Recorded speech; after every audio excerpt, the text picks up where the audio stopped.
तो hello everyone, मैं हूं आदर्श सिंह, स्टूडेंट ऑफ ज्ञानोदय के गुरुजी। उम्मीद करता हूं कि आप सभी बहुत अच्छे होंगे और बेहतर तरीके से अपनी पढ़ाई को लगातार जारी रखे होंगे।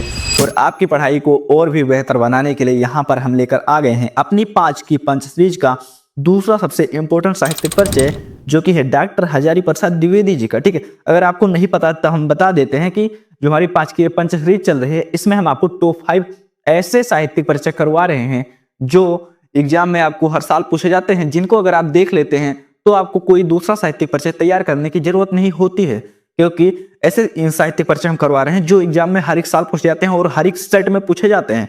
जैसे कि यहाँ पर हमने पिछली वीडियो हमने वासुदेव शरण अग्रवाल जी का साहित्यिक परिचय करवाया था बहुत ही आसान तरीके से। अगर आपने नहीं देखा है तो चैनल पर जाकर जरूर देखिए, और मैं आपको डिस्क्रिप्शन में भी इसका लिंक मिल जाएगा।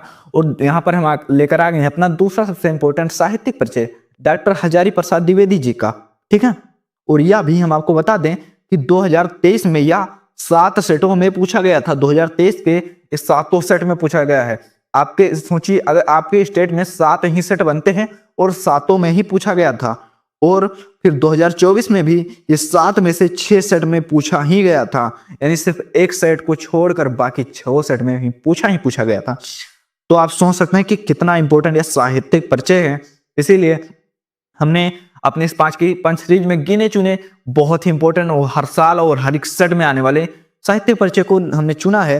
तो इन 5 साहित्यिक परिचय को जो हमने बता रहे हैं, जो अपनी 5 की पंच सीरीज में करवा रहे हैं, इनको जरूर तैयार करके जाइएगा। इसके बाहर एक भी साहित्यिक परिचय आपका नहीं आने वाला। ठीक है, तो चलिए फिर बिना देरी करते हुए शुरुआत करते हैं अपनी 5 की पंच सीरीज के दूसरे सबसे इंपॉर्टेंट साहित्यिक परिचय हजारी प्रसाद द्विवेदी जी के। ठीक है, देखिए साहित्यिक परिचय तो पता सभी को होता है, लेकिन अगर आपको उसकी वर्ड लिमिट नहीं पता है, आपको नहीं पता है कि एक अच्छा साहित्यिक परिचय कैसे लिखा जाता है, आपको उसको लिखना नहीं जानते हैं, तो आपको हो सकता है शायद पूरे नंबर ना मिले। इसीलिए सबसे पहले आपको यह समझ लेना जरूरी होता है कि एक साहित्यिक परिचय अच्छा हम कैसे लिख सकते हैं, कितने वर्ड में लिखना। ठीक है, तो चलिए सबसे पहले हम यही बता देते हैं कितने वर्ड में आपको लिखना है। तो जब आप एग्जाम देने जाएंगे तो वहां पर आप देखेंगे कि आपको एग्जाम में क्वेश्चन पेपर में मिल जाएगा कि अधिकतम 80 शब्द में आपको लिखना होता है। ठीक है, अधिकतम आपको 80 वर्ड में लिखना होता है, पर ऐसा हो नहीं पाता है, क्योंकि 80 वर्ड तो बहुत कम होते हैं और हम लिखना जब स्टार्ट करते हैं तो बहुत ज्यादा हो जाता है।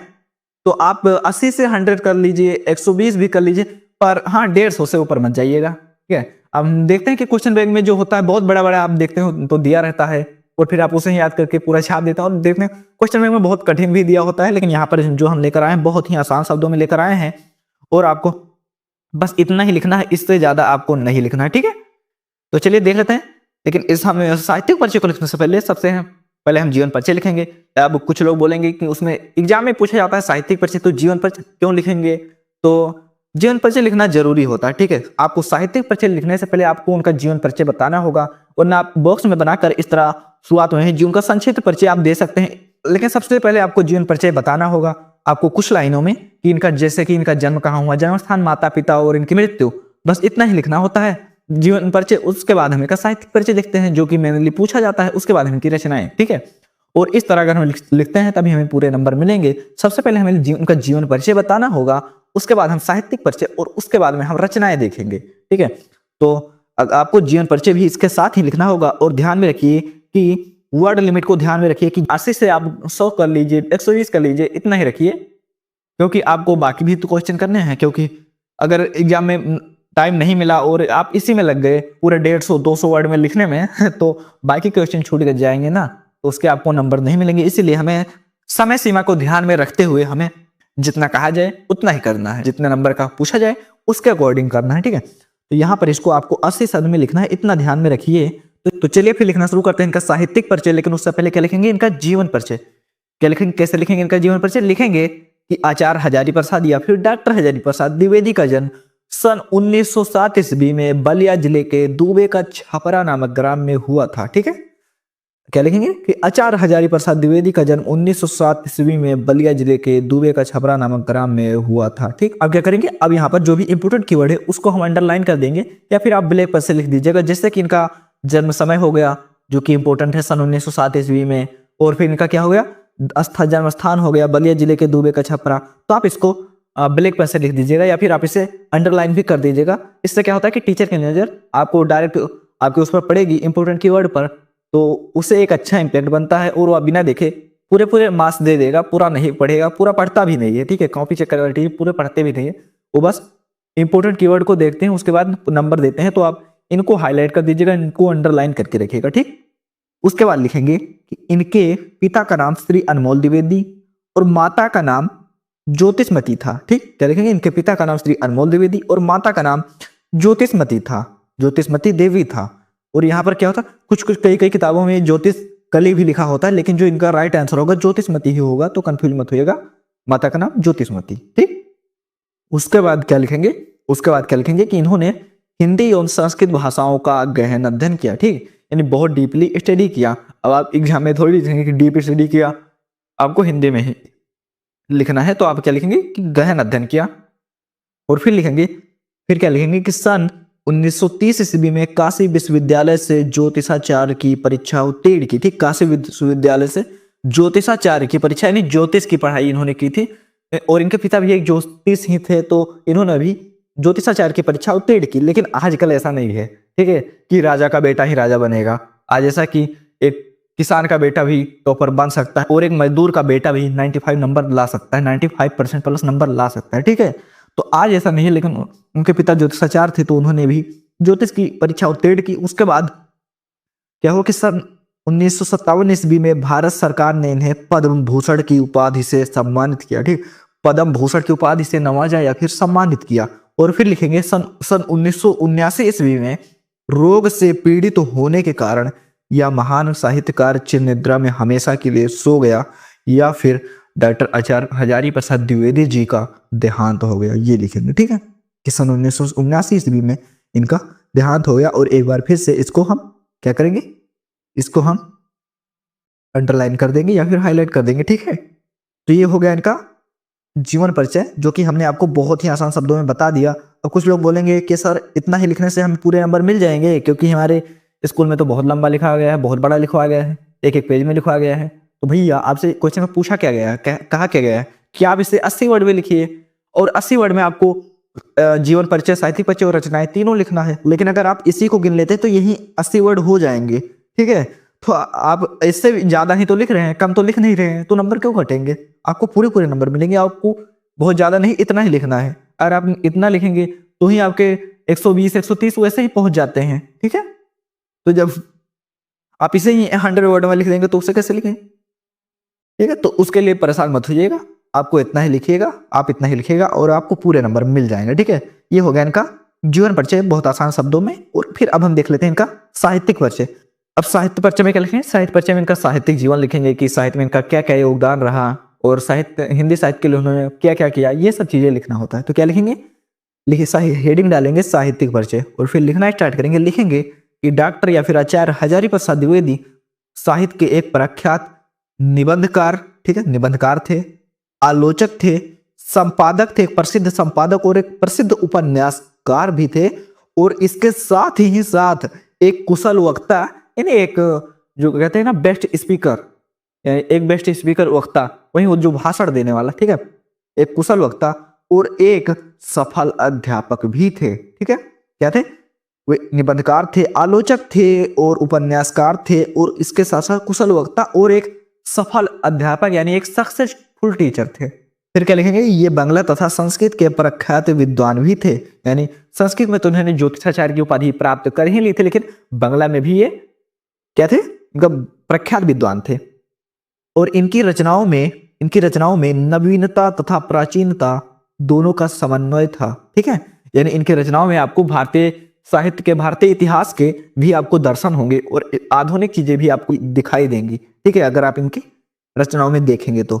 और फिर क्या लिखेंगे? लिखेंगे कि इन्होंने अभिनव भारती तथा विश्व भारती ग्रंथ का संपादन किया, अभिनव भारती और विश्व भारती ग्रंथ का संपादन किया।